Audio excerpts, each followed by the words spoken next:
Fruits कुछ भी।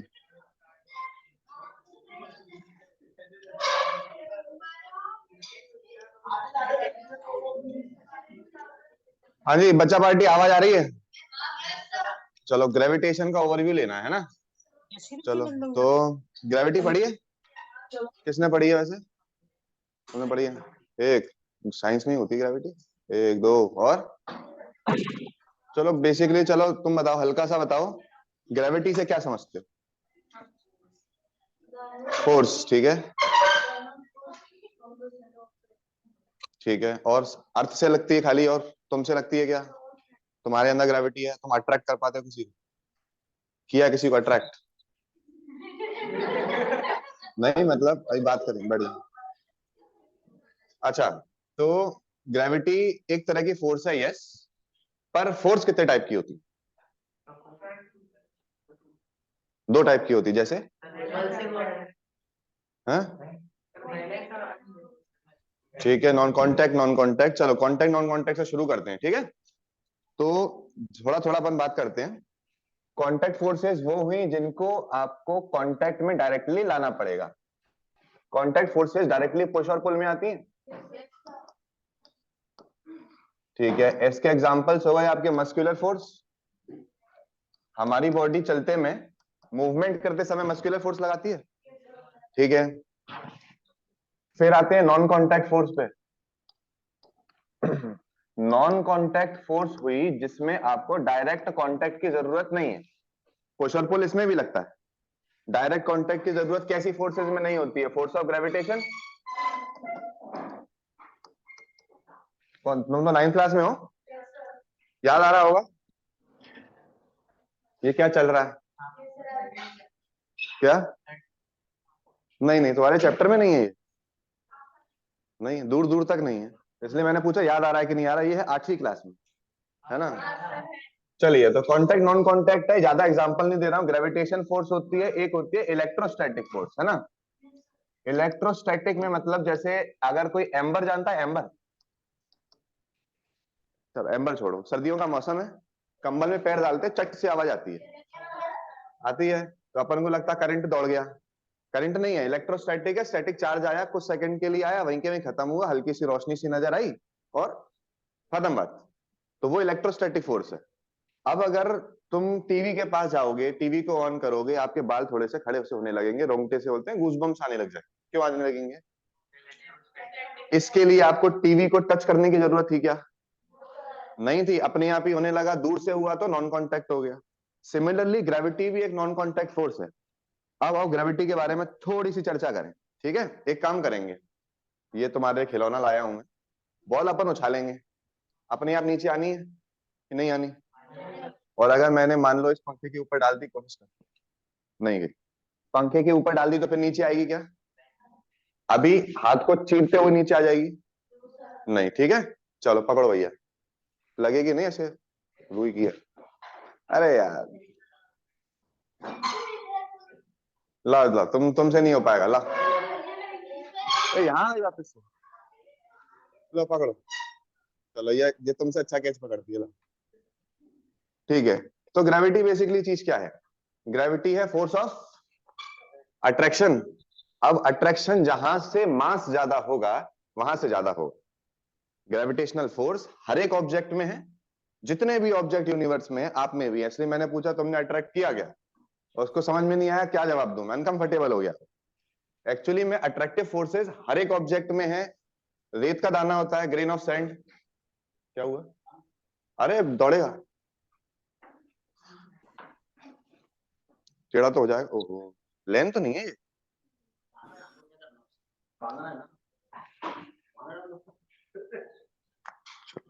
ठीक है, कोई वायर्ड ईयरफोन लाया क्या? अरे, कीमती तो नहीं है?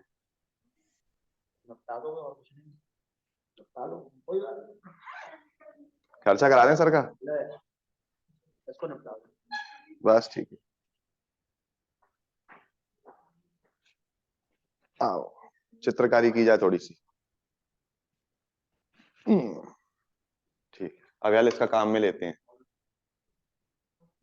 हाँ तो बॉल पिचक गई, क्या हो गया? हाँ, तो ग्रेविटी क्या है भैया? Attractive force. हर एक ऑब्जेक्ट में। अब बात करते हैं अपन कि कैसे इन्फ्लुएंस होती है। ठीक है, ये तो पता होगा, प्लैनेट्स जो होते हैं स्टार के आसपास रिवॉल्व करते हैं। हमारे केस में अर्थ सन के आसपास रिवॉल्व कर रही है। तो रिवॉल्व कैसे कर रही है भैया? क्या ऐसा हो रहा है कि बीच में आया सन और आसपास बन गई अर्थ की ऑर्बिट? ऐसा है? ठीक है, आसपास घूम रही है। क्या ऐसा हो रहा है कि सन आया, ये रही अर्थ, और अर्थ जाके भिड़ गई? इतनी फोर्स नहीं है। इतनी फोर्स है कि अगल बगल घुमा दे, पर इतनी फोर्स नहीं है कि डायरेक्ट टकरा दे। ऐसा कैसे भैया? ऐसे घुमाने से तो तुम समझ गए मतलब है। लड़का पढ़ के आया ये वाला, देख लो भैया शक्लें इसकी। ये तुमको बोलेगा मैं पढ़ के नहीं आया, मेरी तैयारी नहीं है, नंबर इसी के आएंगे। हाँ, तो बेसिकली एक फोर्स लगती है, सेंटर से लगती है, और ऑब्जेक्ट को आसपास मूव कराती। पीछे का है, डर रहे हो? ऐसे पूछ चुकी है? नहीं, मैं तो देखो कितना मेरा रेडियस देख रहे हो। हाँ, तो क्या हुआ? सेंटर से एक फोर्स एक्ट करी और उसने ऑब्जेक्ट को अपने आसपास मूव कराया। अब ये तो है एक छोटा सा पीस। अब अगर अपन किसी स्फेरिकल ऑब्जेक्ट को ले लें जो कि नॉट सो स्फेरिकल रह गया, अभी शायद से छूट जाएगा, तो कैच कर ले। ठीक है, और ढीला करें इसको। नहीं, मैं एक चीज करना चाह रहा हूँ, तुम शायद समझोगे नहीं। टेंजेंट पढ़ी है तुमने? पढ़ी है टेंजेंट? क्या होती है टेंजेंट? चलो, ढीला तो मैंने कर दिया है। कोशिश करते हैं, अगर टेंजेंट बनी तो बता देना, डायग्राम तुमसे बनवाऊंगा। चलो, तो अगर अपन ने ऑब्जेक्ट को सर्कल, नीचे निकल गई, वापस ट्राई करते हैं दोबारा से। तो सेंट्रीपिटल फोर्स लगी। कौन सी फोर्स लगी? और ऑब्जेक्ट मूव करना स्टार्ट हुआ, और अभी भी नहीं निकला। चलो, रुको रुको रुको। तो स्फेरिकल ऑब्जेक्ट है बेसिकली। और अच्छा, मैंने बॉन्ड अच्छा बना दिया एक्चुअली। बॉन्ड जानते हो क्या होता है? पूछेंगे कभी तुमसे, फिर से ट्राई करें। चलो ठीक है, बेसिकली क्या हुआ, सेंटर से एक फोर्स लगी, ऑब्जेक्ट अपने उसके आसपास मूव करता रहा करता रहा करता रहा करता रहा। ठीक, ठीक है, इस फोर्स को हमने क्या कहा? चलो आओ सेंट्रीपिटल फोर्स समझे भैया। ठीक है, तो एक ऑब्जेक्ट, फोर्स लगी सेंटर से, और अपने आसपास एक ऑब्जेक्ट सर्कुलर पाथ में मूव करता रहा करता रहा करता रहा। ये फोर्स लगी कहां से? सेंटर से। तो ऐसा कह लेते हैं, फोर्स इमर्जिंग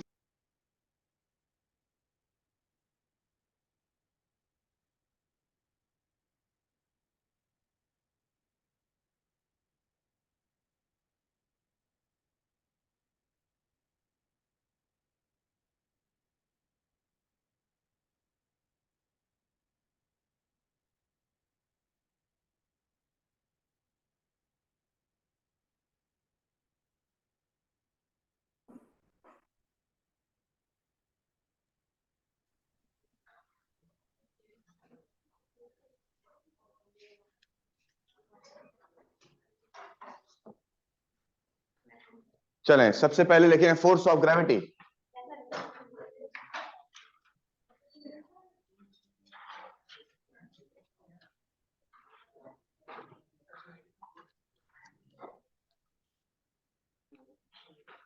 ठीक है, force of gravity, a non contact force, a non contact force,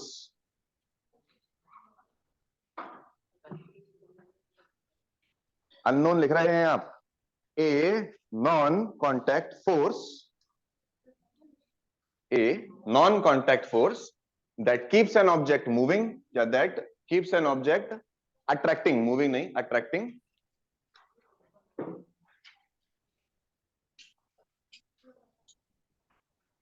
that keeps an object attracting towards itself,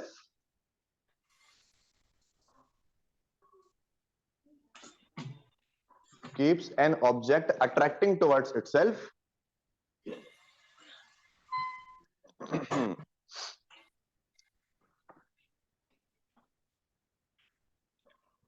is known as,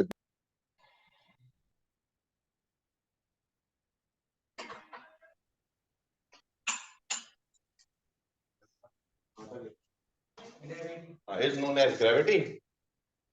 full stop करके आगे लिख दें, This phenomenon is known as gravitation.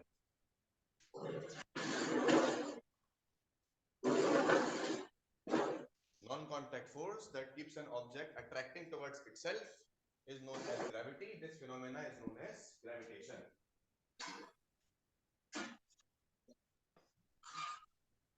बहुत short में लिखवा रहा हूँ तो इसको पूरे डिटेल में समझ लेना कि यही है चैप्टर में जो है अपनी किताबें पढ़ें, जो मटेरियल मिला वो मटेरियल पढ़ें, ये बहुत शॉर्ट में है, ठीक है। इसमें आई एक स्टार बना के लिख दोगे, इसमें आया सेंट्रीपिटल फोर्स, ये वाली।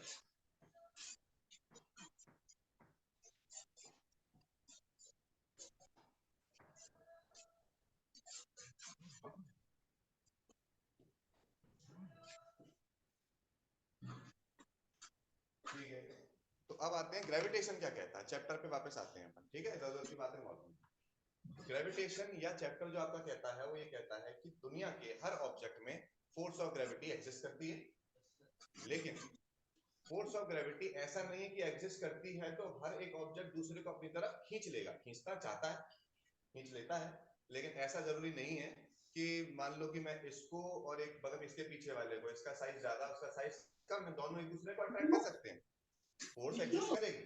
और कौन किसको खींचेगा? ये बहुत प्यार से खींचेगा, और ये ऐसे खींचेगा कि इसको खींच के उधर दीवार पे भी मार सकता है, कोई बड़ी बात नहीं। रीजन क्या है, क्या रीजन, इसके पास क्या है जिसकी वजह से इसकी फोर्स ज्यादा है? मास, वजन है ना, ताकत, एनर्जी। तो अगेन ये बात क्लियर हुई कि मास यहाँ पर काम करता है। तो हमने दो ऑब्जेक्ट ले लिए, एक का नाम दिया m1 और दूसरे का नाम दिया m2। दोनों के बीच में जो डिस्टेंस था वो था d1, 1 छोड़ देते हैं, d ले लेते हैं, ठीक है। अब एक काम करो, दोनों क्यों इधर आ जाओ, एक तगड़ा है एक नॉट सो तगड़ा। ओलम वाली की तो ध्यान रखना, मेरे रैप्टे निकल जाते हैं गलती से, तो आप उधर पहुंच जाए ऐसे हाथ में, ठीक है। और बहुत ही ज्यादा ज्यादा धीरे धीरे करके अपनी ताकत बढ़ाए, तो उधर खींचो, इसको इधर खींचो, टग ऑफ वॉर जानते हैं ना अपन, ठीक है। अब पास आ जाओ, पास आ जाओ, दोस्ती अपनी मजबूत करो, मेरे पास नहीं, ठीक है। आप खींचो, ठीक है, चलो, ठीक है, थोड़ा सा फिर से दूर हो जाओ। अब मुझे मेरा हाथ मुझे दिखाओ, तुम बैठ जाओ, क्या नाम है तुम्हारा? ठीक है। अब मुझे दो बातें बताना, सिचुएशनल एनालिसिस करेंगे, आगे जरा सिचुएशनल एनालिसिस करेंगे कि क्या हम दोनों में फोर्स ऑफ अट्रैक्शन अभी ज्यादा होगा, ठीक है, और क्या फोर्स ऑफ अट्रैक्शन मुझे गिरा हो गया, ठीक है, अभी ज्यादा होगा, बताओ। ये अपना आर्म बेंड कर रहा है, क्यों कर रहा है? ये बॉडी के पास लाने की कोशिश कर रहा है ताकि फोर्स ऑफ अट्रैक्शन ज्यादा हो जाए, क्लियर है। नाम तुम्हारा नाम क्या है? सूर्यांश। ओहो, तो सूर्यांश ने अभिषेक को खींचा, आपकी ताजा खबर, और अभिषेक गिरते गिरते बचा। तो बेसिकली बात क्या है कि अगर डिस्टेंस बढ़ जाता तो फोर्स, अट्रैक्टिव फोर्स कम हो गई, हुई कि नहीं हुई? डिस्टेंस अगर कम हो गया, पास पास आ गए, तो अट्रैक्टिव फोर्सेस ज्यादा हो गई। मास ज्यादा था भाई का, तो भाई ने उसको तो छोड़ो, मेरे को ही पटक लिया होता, लेकिन उसका मास नहीं था, तो वो कह रहा था आराम आराम से, धीरे धीरे धीरे धीरे, क्योंकि उसका मास नहीं, करेक्ट। तो फोर्स ऑफ ग्रेविटेशन दो चीजों पर डिपेंड करी, किस किस पे? Mass and distance. तो इसको अगर अपन मैथमेटिकली इस तरीके से लिखें तो क्या लिखेंगे? Force of gravitation F is directly proportional to product of mass of two objects। दोनों ऑब्जेक्ट के मास का प्रोडक्ट कर दीजिए, तो जो फोर्स आएगी वो डायरेक्टली प्रोपोर्शनल होती है, यानी कि जितना आपने मास बढ़ाया किसी एक ऑब्जेक्ट का या दोनों ऑब्जेक्ट का, फोर्स ऑफ ग्रेविटेशन बढ़ेगी, दोनों एक दूसरे को और स्ट्रांगली अट्रैक्ट करेंगे। लेकिन डिस्टेंस के संग संग कम होती है, डिस्टेंस दो तरफ से होता है, ठीक है। तो force of gravitation is inversely proportional to, पहले कहेंगे प्रोडक्ट ऑफ डिस्टेंस, दोनों का मास तो अलग अलग था, तो m1 m2 कर दिया, डिस्टेंस तो दोनों के बीच में सेम है ना, तो d into d क्या होता है? d square। तो force of gravitation is inversely proportional to square of distance between the objects. तो ये क्लियर, देखो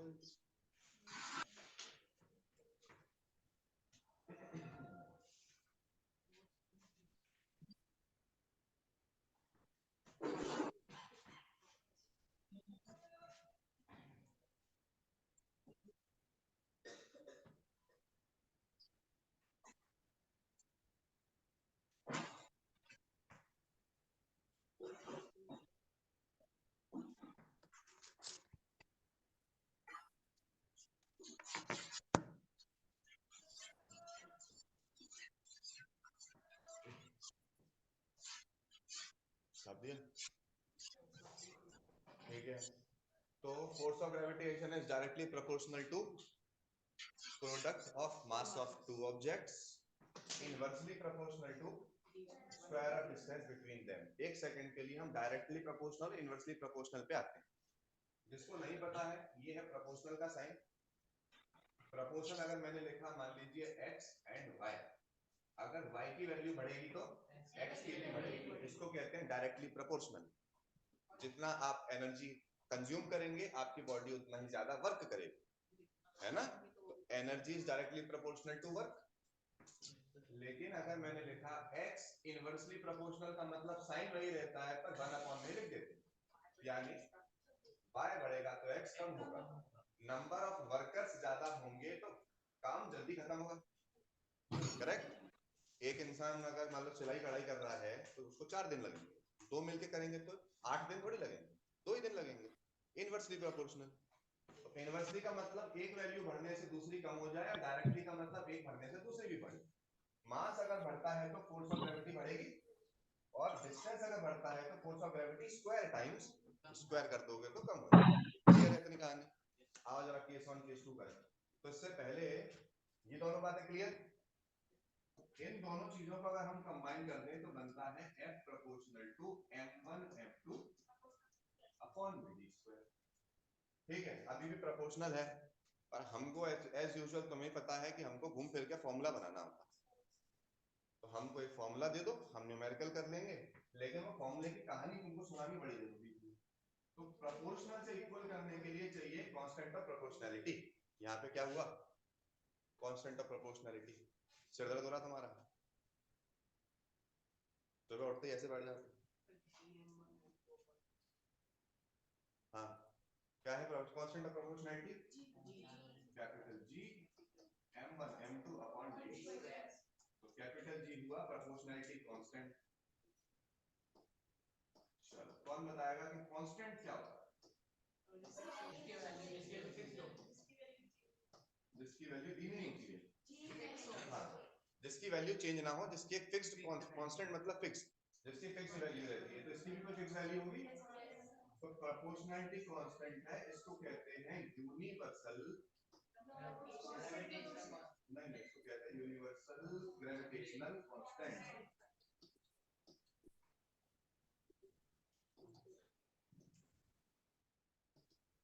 एंड इसकी वैल्यू 6.67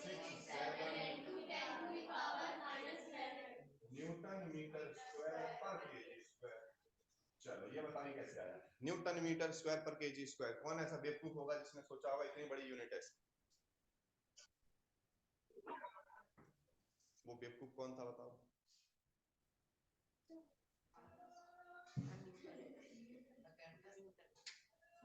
वो एक्चुअली बेवकूफ नहीं थे, बहुत ही हाई आईक्यू के पर्सन थे। न्यूटन, आइजैक न्यूटन, आइजैक नहीं, कौन सा न्यूटन था वो? आइजैक न्यूटन, हाँ ठीक है। आइजैक न्यूटन थे, बहुत ही हाई आईक्यू के पर्सन थे। उन्होंने एक काम नहीं किया, उन्होंने बहुत सारे ऐसी फिजिक्स की फील्ड में ऐसी ऐसी रिसर्च की हुई है, ऐसे ऐसे एक्सपेरिमेंट्स किए हुए हैं जिसको अपन अभी भी यूज करते हैं। चाहे एस्ट्रोनॉमी जानते हो, एस्ट्रोनॉमी में भी यूज करते हैं। इवन हम जितने भी तरह के मोशंस होते हैं हर तरह के मोशन में भी यूज करते हैं। लॉ ऑफ मोशन जो तुम पढ़ के आ रहे हो वो भी न्यूटन के हैं। तो ऐसी बहुत सारी थ्योरीज हैं जो न्यूटन से ही निकली हैं, और फिर उसको फर्दर अलग अलग लोगों ने और एक्सप्लेन कर करके नए फॉर्मूलाज बनाए हुए हैं। और फॉर्मूला बेसिकली हमको ये बताते हैं कि अगर हम सपोज किसी प्रकार की रिसर्च कर रहे हैं, जैसे बेसिकली क्या है कि ट्रेन की स्पीड कैसे बढ़ानी है, फोर्स बढ़ेगी, फोर्स बढ़ेगी तो फ्रिक्शन भी बढ़ेगा, फ्रिक्शन रिड्यूस करके फोर्स बढ़ेगी तभी तो स्पीड बढ़ेगी। तो ये रिसर्च कैसे हो पाएगी? जब हमको कुछ पता हो। हम लगे पड़े हैं उसमें पहिए बढ़ाने में, हमने तुमने लोहे की जगह एल्यूमिनियम के पहिए लगा दिए तो ट्रेन ही बैठ गई एल्यूमिनियम के ऊपर।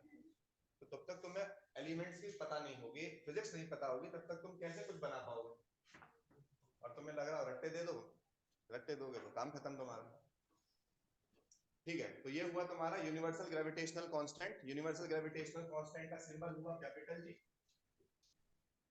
और उसकी वैल्यू आ गई। चलो इसकी यूनिट कैसी आई ये बताते हैं, है ना।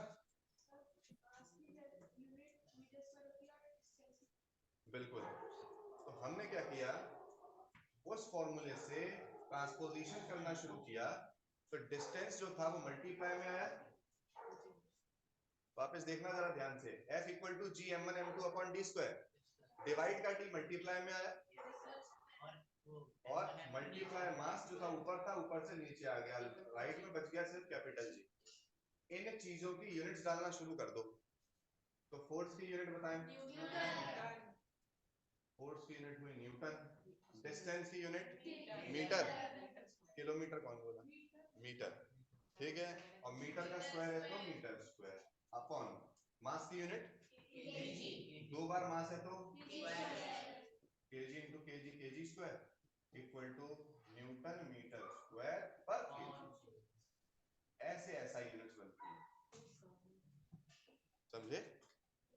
तो यूनिट्स हो चाहे ऐसा यूनिट्स हो, आप यूनिट्स पुट करते जाएंगे तो आपके वैल्यूज अपने आप बनती जाएंगी। जो डिवाइड में होता है उसके लिए स्लैश आ जाता है, जिसको इंग्लिश में अपन पर कह देते हैं, न्यूटन मीटर स्क्वायर पर केजी स्क्वायर। ठीक है, कोई सवाल? हो गए, बोर्ड तो भर गया ये बार है। चलो, तो यहां तक क्लियर है? ठीक है, अब आ जाओ यूनिवर्सल लॉ ऑफ ग्रेविटेशन क्या है। तो मैंने बिल्कुल सही, मैंने तुमने ये वाली बात और ये वाली बात इसीलिए लिखाई क्योंकि तुमको याद नहीं करना पड़ेगा। दो फॉर्मूला याद रखो, F proportional to m1 m2, F proportional to 1 upon d square. इसको इंग्लिश में ट्रांसलेट कर दिया, आपका लॉ ऑफ ग्रेविटेशन तैयार।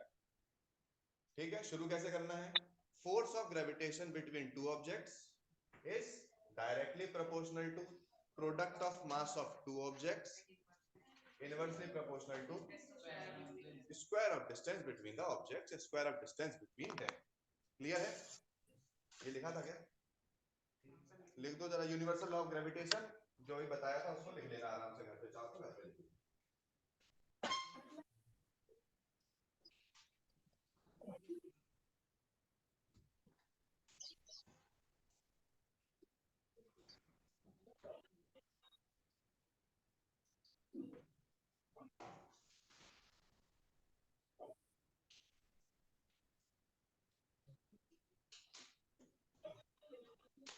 तो ठीक, यहां तक कोई समस्या?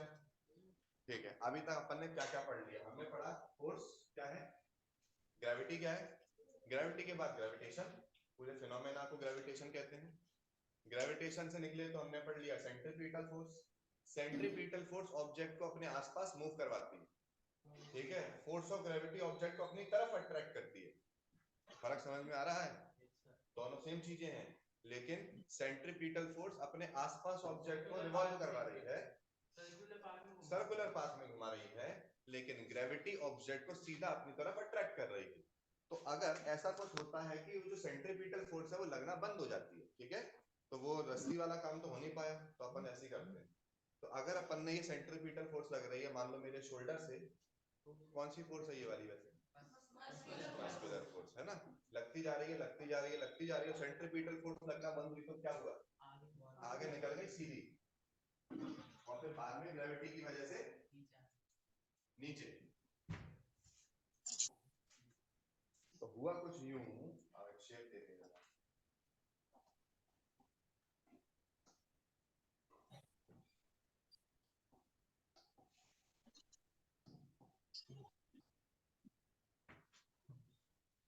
बन पाएगा?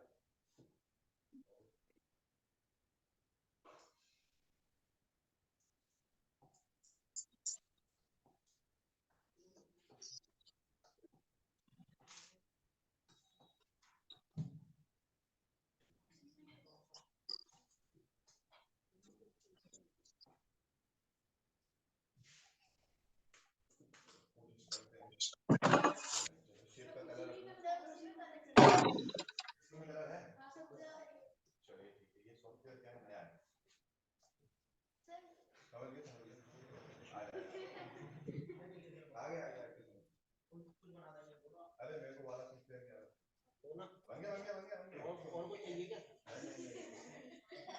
आप आओ तो है, ये नहीं है, इतने ज्यादा ही हो जाएगा।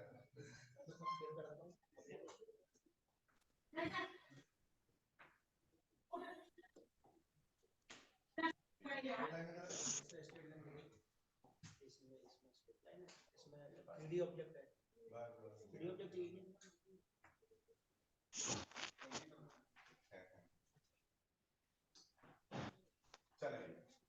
ऐसा अभी अपन ने बॉल के संग किया, ठीक है। अब थोड़ा सा क्रिकेट कितने लोगों ने देखा है, क्रिकेट क्रिकेट बल्ला बॉल गिल्ली डंडा, है ना। खेलते नहीं, अच्छी बात है, खेलते हम नहीं, अपनी चलाएंगे, अपन बनाएंगे अपनी चलाएंगे। हाँ अपन देते रहे। चलो ठीक है। बॉलर क्या करता है, पहले थोड़ा सा अपन चलते हैं force and laws of motion पे, ठीक है। बॉलर आया दूर से, उसको फास्ट बॉल डालनी है, तो भागता हुआ आया, मास है उसके अंदर, भागते भागते उसने क्या किया, वेलोसिटी डेवलप की। मास और वेलोसिटी से क्या बना, मोमेंटम। अब जैसे ही उसने पूरा मोमेंटम ट्रांसफर किया बॉल के अंदर, अब यहां से शुरू हुई, कहा सेंट्रीपिटल फोर्स लगना शुरू हुई, मोमेंटम पूरा का पूरा ट्रांसफर हुआ बॉल में। ये मोमेंटम ट्रांसफर ही नहीं होता अगर वो आता दौड़ के और दौड़ने के बाद बॉल को छोड़ देता, बॉल वहीं गिर जाती। लेकिन उसने क्या किया, फिर सेंट्रीपिटल फोर्स लगाई और पूरा मोमेंटम ट्रांसफर किया अपने हाथ में, हाथ से डाला बॉल में।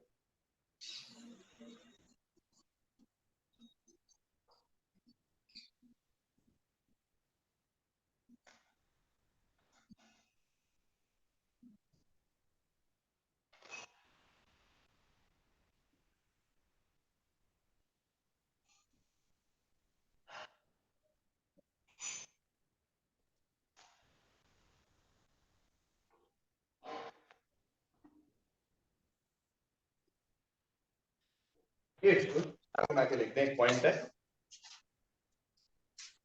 इफ सेंट्रीपिटल फोर्स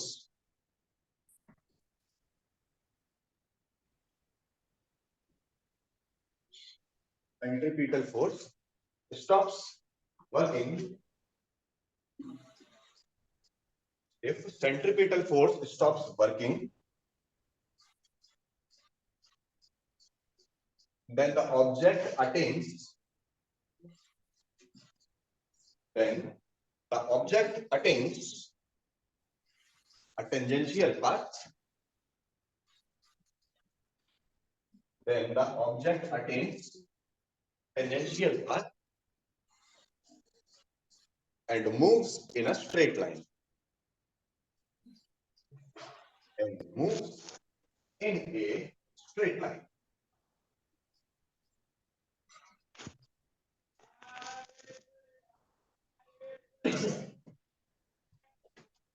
ठीक है। अब दो जरूरी बातें, फोर्स ऑफ ग्रेविटेशन का जो अपन ने वो बनाया यूनिवर्सल लॉ ऑफ ग्रेविटेशन, उसकी वैल्यू, उसकी यूनिट, ये आपको याद करनी रहेगी। टेंजेंशियल पाथ का ये वाला जो पॉइंट है, ये दो तरीके से एग्जाम में आ सकता है तुम्हारे। एक तो आ सकता है सीधे सीधे ऑब्जेक्टिव में, टेंजेंशियल पाथ, सीक टेंजेंट हो गए, सीकेंट हो गए, जो भी उनको मैथ के डालने होंगे, स्ट्रेट लाइन फलाना ढिमकाना, सर्कुलर पाथ या रेक्टिलिनियर मोशन, जैसा भी है, ठीक है। तो ऑब्जेक्टिव में आ सकता है, हमारा आंसर क्या रहेगा, टेंजेंट या फिर टेंजेंशियल पाथ। दूसरा आ सकता है क्वेश्चन असम्पशन रीजन बनके, ठीक है। क्या, चलो मैंने असम्पशन दिया एक कि if the centripetal force stops working then the object moves in a straight line. Reason दिया कि straight line becomes tangent to the circle in which the object was moving. तो दोनों करेक्ट है, एक्सप्लेनेशन भी correct है, clear है। अगर मान लो बोला गया कि टेंजेंशियल पाथ पर मूव करता है और प्रीवियसली मूव कर रहा था किसी, चलो एक्सप्लेन नहीं किया, कोई भी एक्सप्लेनेशन रीजन दे दिया, ठीक है, कि सर्कुलर पाथ नहीं था या फिर स्ट्रेट लाइन में मूव कर गया, लेकिन बाद में स्ट्रेट लाइन को टेंजेंट नहीं दिया गया, वहीं क्या वहीं आपका रीजन गलत हो जाएगा, या तो रीजन गलत हुआ या एक्सप्लेनेशन गलत हो जाएगा, क्लियर है। इस केस में असर्शन एंड रीजन दोनों कब करेक्ट हुए, जब बोला गया कि object moves in a straight line and that straight line is tangent to the path of the object, clear. तो ये असर्शन रीजन की कहानी बड़ी ध्यान से रखो। होता यूं है कि जनरली 5 असर्शन रीजन आए, उसमें से एक सही निकलता, तो वो भी तुक्के से, A B C D answer होते हैं तुम्हारे, पहला ए, दूसरे का आंसर बी, तीसरे का सी, चौथे का डी, एक आंसर सही निकलेगा। अब आते हैं हम इंपॉर्टेंस पे।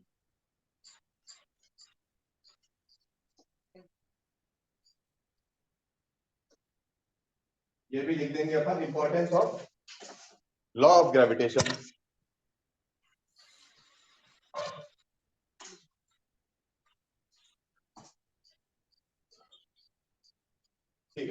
सबसे पहली चीज, ग्रेविटी लगने की वजह से, अभी मैं मास पे आऊंगा वापस से, जो मैं शुरुआत में बात कही थी, ग्रेविटी लगने की वजह से क्या हुआ कि हम अर्थ से बाइंडेड रहते हैं कि नहीं रहते। तो gravity keeps us bind towards अर्थ। अगर ग्रेविटी नहीं होगी और आपने पैर रखा कूदने के लिए, तो आप ऊपर निकल जाएंगे। अब फिर कब रुकेंगे क्या पता, ग्रेविटी तो है नहीं ना, तो क्या पता कहाँ रुकोगे, तुम एटमॉस्फेयर तोड़ के निकल गए बाहर और तुमको वापस लौटने के लिए स्पेसशिप भेजनी पड़ेगी। अगर ग्रेविटी नहीं हुई तो, ग्रेविटी है इसीलिए आप वापस अर्थ पर लौट के आ गए।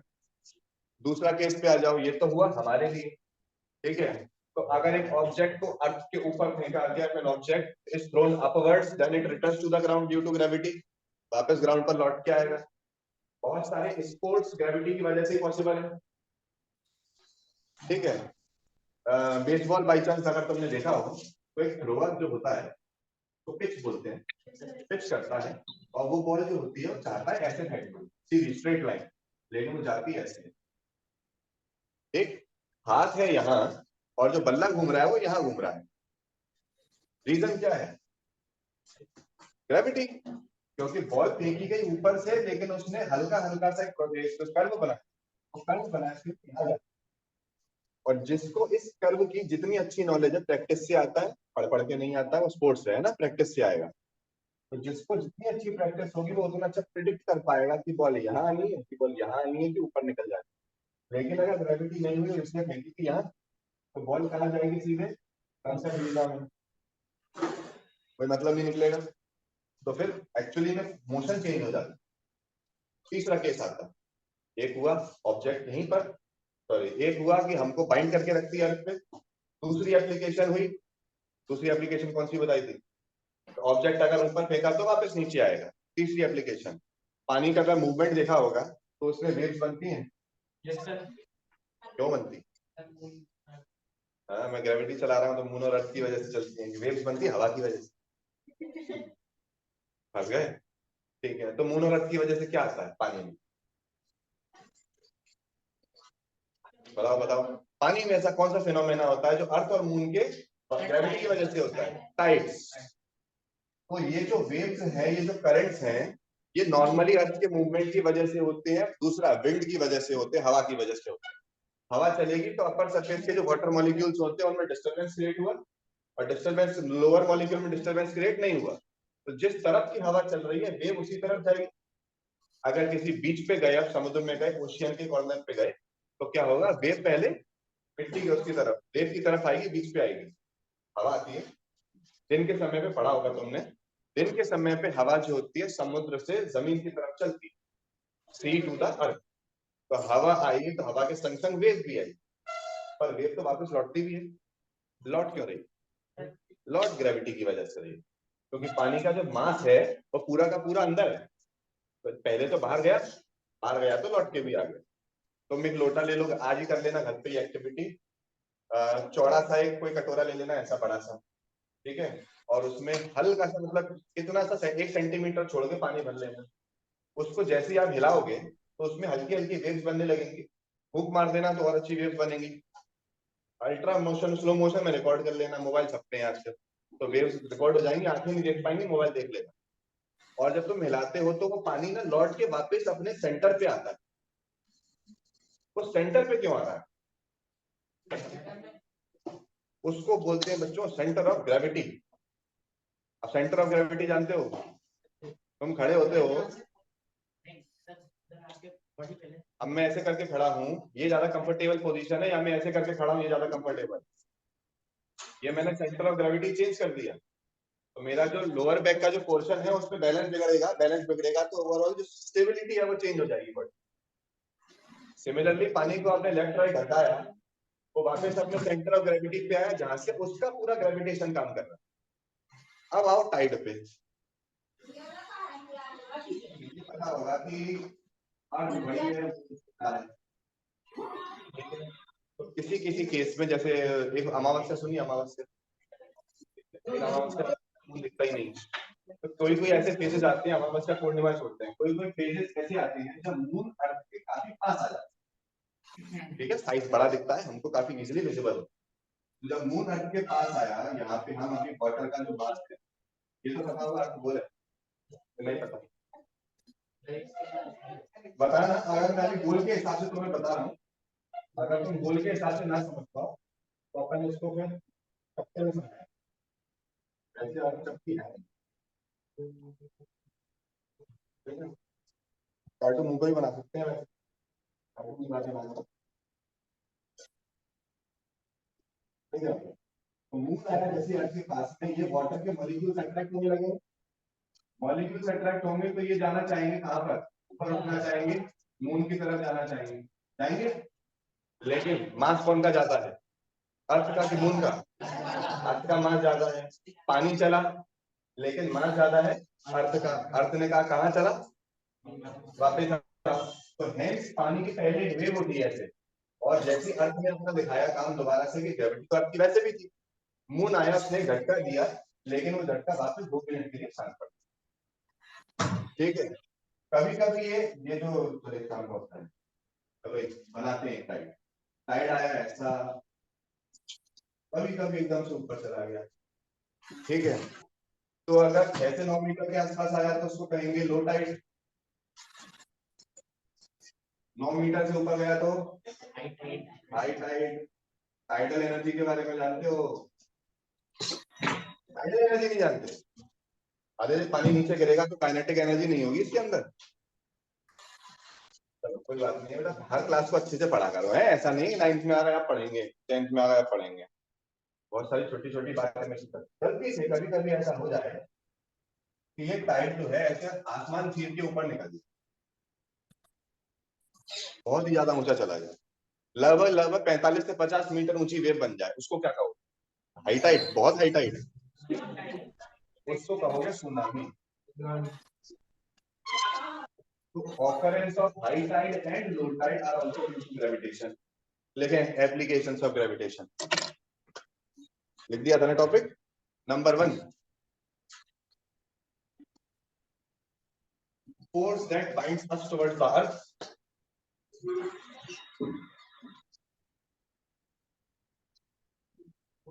Force that binds us towards the earth.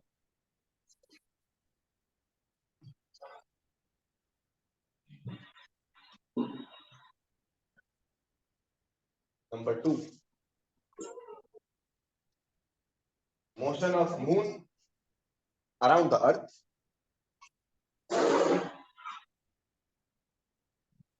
Motion of moon around the earth, comma लगा दे, motion of planets around the sun.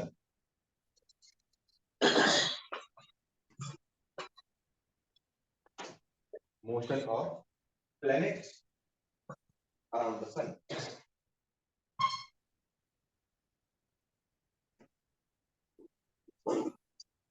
एक लास्ट और डाल देते हैं, occurrence of high tide and low tide. Occurrence of high tide and low tide.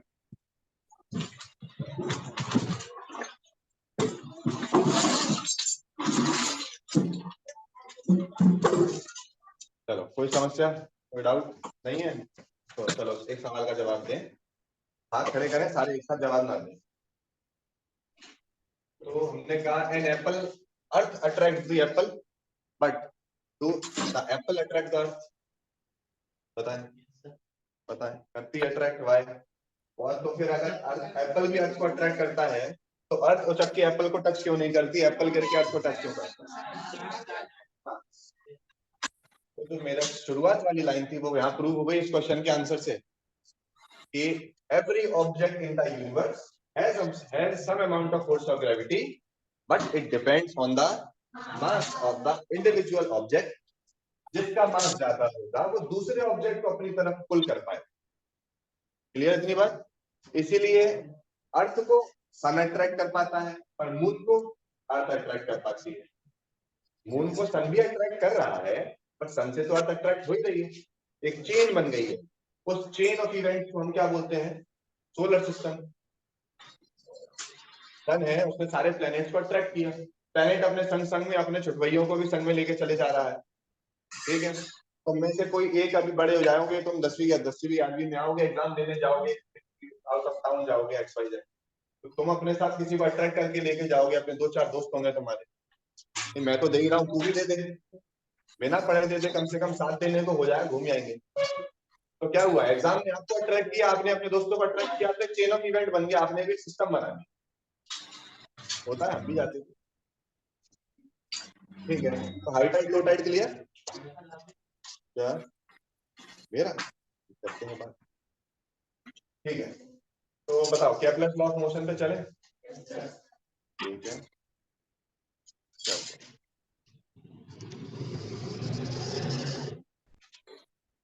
तो ये बताओ, law of motion तो न्यूटन ने दिए थे, फिर केपलर के क्यों पढ़ रहे हैं? हाँ, केपलर ने सोलर सिस्टम के बारे में ना बोलते हुए हम कहेंगे Kepler's law of planetary motion, है ना? ठीक है,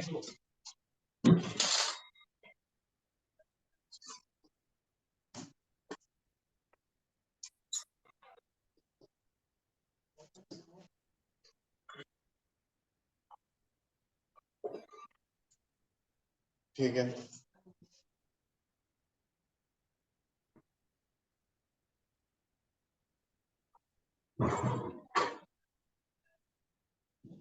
बड़े प्लैनेटरी मोशन पे हम आगे, ठीक है। तो पहला सवाल एक बार फिर से, क्या ऑर्बिट करने का पाथ, किसी भी प्लेनेट का ऑर्बिट करने का पाथ सर्कल होता है? नहीं, इलिप्टिकल होता है। और इसके लिए अपन वापस से चित्रकारी करें।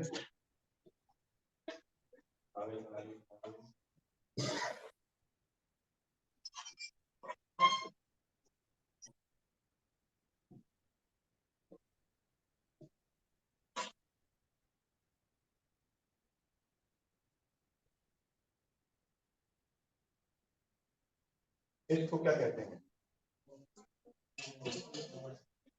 हाँ, इलिप्टिकल शेप है, हल्का सा इलिप्स, हल्का सा और चपटा रहता है, ओवल कह लो, इलिप्स कह लो फिलहाल के लिए, मान के चल लेते हैं, ठीक। दो अपन प्लेनेट दे देते हैं, एक इधर और चलो एक इधर, बीच में हमको सन देना है, देना पड़ेगा।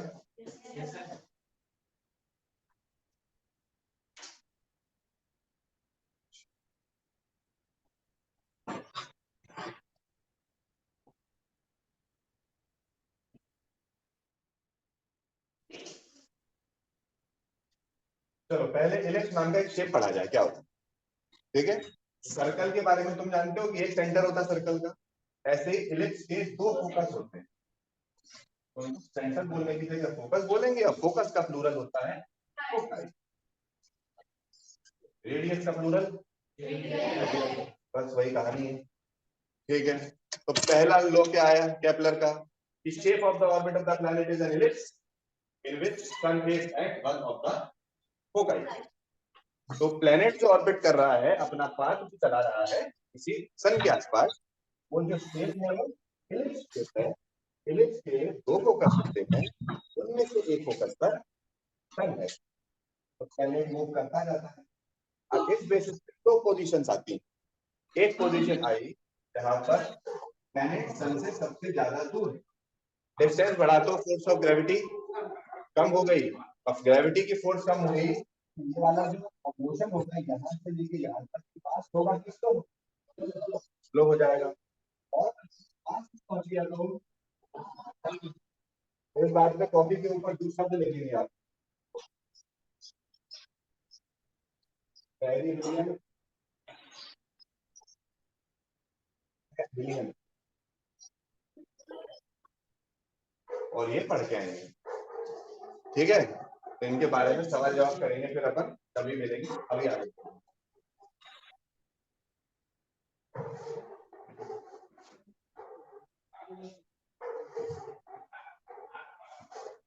ठीक है। बढ़े आगे, तो पहला लॉ ये हुआ, चलो लिखें, shape of the orbit of the planet is an ellipse।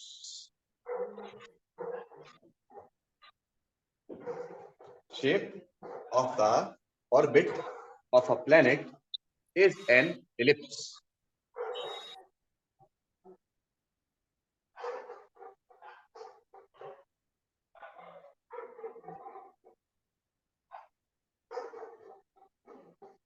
ठीक है।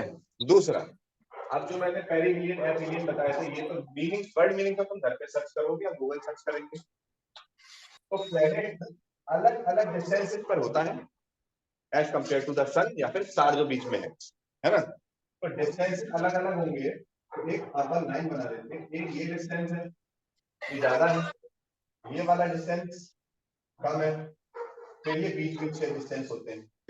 तो एक ज्यादा डिस्टेंस होता है प्लेनेट से, एक कम डिस्टेंस होता है, करेक्ट। चलो अभी डिस्टेंस पे आते हैं। तो ओवरऑल डिस्टेंस को अपन कहते हैं एवरेज डिस्टेंस या फिर मीन। मीन जानते हो, मीन मतलब होता है average.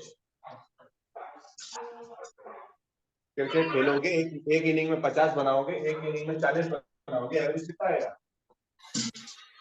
45।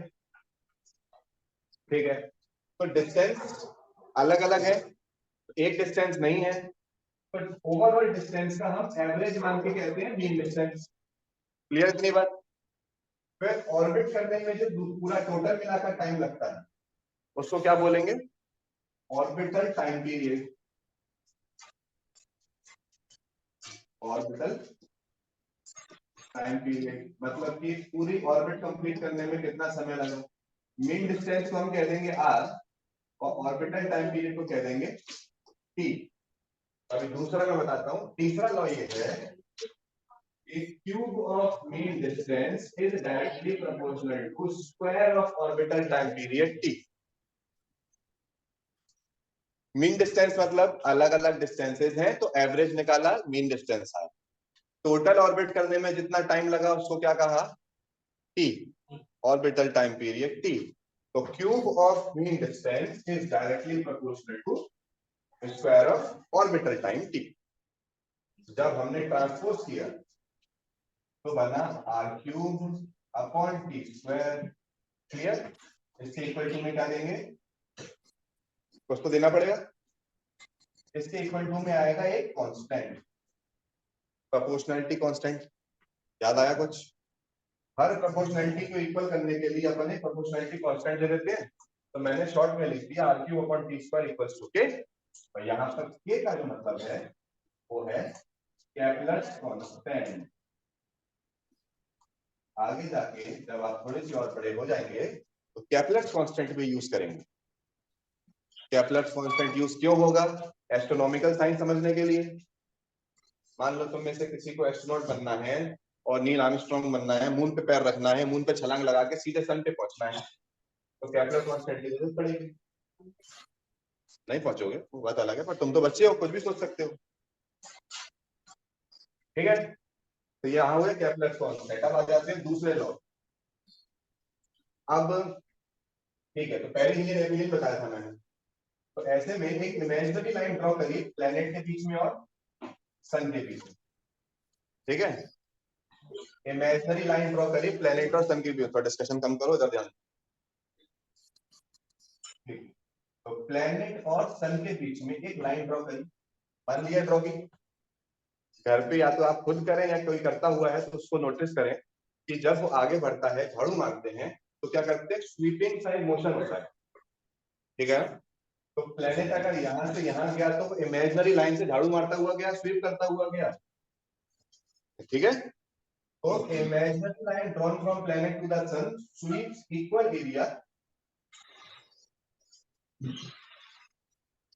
in equal interval of time। मान लीजिए इसको अपन चेंज करें, जरा तुम कंफ्यूज हो जाओ। शेप है एलिप्स, फोकस पे सन है, यहाँ पर प्लेनेट, ये वाला दूर वाला पार्ट, ये पास वाला part.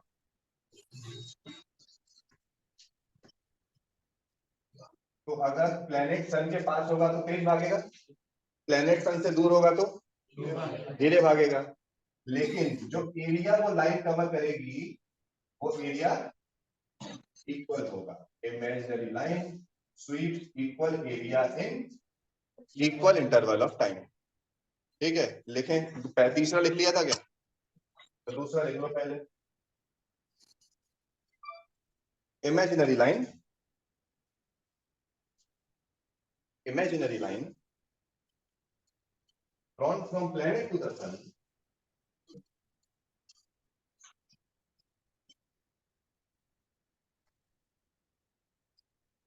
sweeps equal area in equal interval of time. Sweeps equal area in equal interval of time.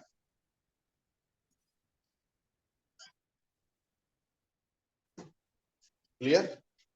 और तीसरा लिख देंगे r cube upon r cube proportional to t square, r cube proportional to t square, और अगली line में r cube upon t square equal to k, Kepler's constant. हाँ, लेकिन क्या तब तक सन से डिस्टेंस कम है तो ज्यादा दूर पहुंच गया, पर एरिया सेम रहेगा।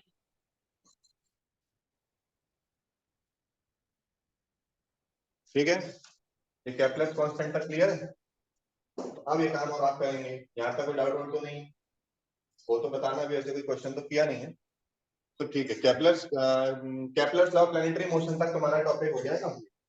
ठीक, इसको पहले बढ़िया तरीके से पढ़ो और जो भी समस्या उसमें से निकलती है, क्वेश्चंस निकलते हैं, अंडरलाइन करो, हाईलाइट करो, एक पेपर पर लिख। ठीक है, और जब अपन नेक्स्ट क्लास में मिले, जब भी मिले तो फिर उसको पूछ लेना इकट्ठा करके। ठीक, चलें तो ऐसे घर पे वाली एक्टिविटी जरूर करनी है। चौड़ा सा तंबू लेके कटोरा लो, पानी को टेढ़ा-मेढ़ा करो, सेंटर ऑफ ग्रेविटी ढूंढो क्या होती है। ठीक है सर,